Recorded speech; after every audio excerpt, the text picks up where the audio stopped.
Onko tämä nyt ihan varmasti mahdoton murtaa tämä tämänkertainen suojaus? On. Ja oli se edellinenkin. No niinhän meille luvattiin, mutta silti ne hakkeroitiin. No, eihän me tietenkään mitään valtiolliselle kyberhyökkäykselle voida. Ei ollut valtiollinen kyberhyökkäys, vaan tuolla vitoskerroksessa asunut patologisen mustasukkainen nainen. No, eikö se nyt ole aika lailla sama asia?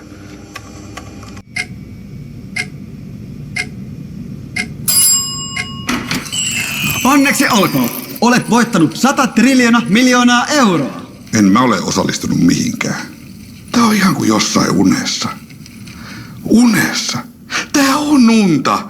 Mä oon nukahtanut! Kiitos Melarest. Melatoniini auttaa lyhentämään nukahtamisaikaa. Melarest. Made in Höyhensaaret.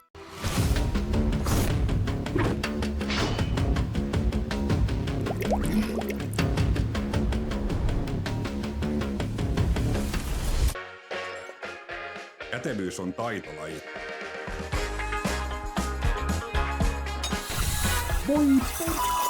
Hoidetaan homma kotiin ja lämmitysremontti kuntoon paikallisen Uponor-kotikumppanin kanssa. Onpa hurjan kokoinen uuni. Kuis pitkä tää on? No ei, mä nyt tiedä. Tuo on kuin tuollainen lyhyt 70 metriä. Taitaa olla melko kuuma pätsi. No ei, mä nyt tiedä. Vähän yli 1000 astetta. Eli vähän mun saunaa kuumentaa. Ei näe yhtään jätettä täällä. No en mä nyt tiedä.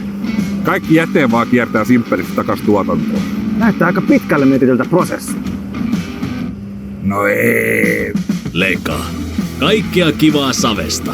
Vastuullisesti. No niin, käydään vielä kerran läpi tää Aile Nygren. Joo. Jos mä pallotan tällä kertaa. Tässä olisi semmonen aika vakava juttu. Ettei Nygren syö yhtään mitään. Ei edes lääkkeitä. Joo. Se pitää kohta laittaa tippaa, jos ei se edes juo. Nygren väittää, että häntä myrkytetään. Että myrkytyksen takana olisi Kaius. Siis mitä? No, nää on nyt niin näitä tarinoita. Todellakin. Vai onko? Mitä tää on, Kaius?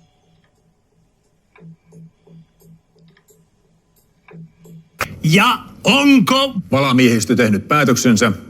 Rouva Mäkinen tuomitaan maksamaan Tauno Eerolalle mielipahasta 2 miljoonan euron korvaukset, jonka lisäksi hänen on korvattava homevaurioiden korjaus. Mieleen painan muiston kauneimman.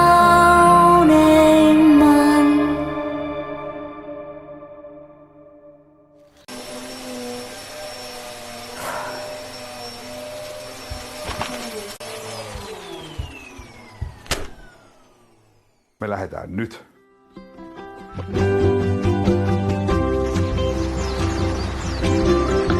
Aloha! Oho!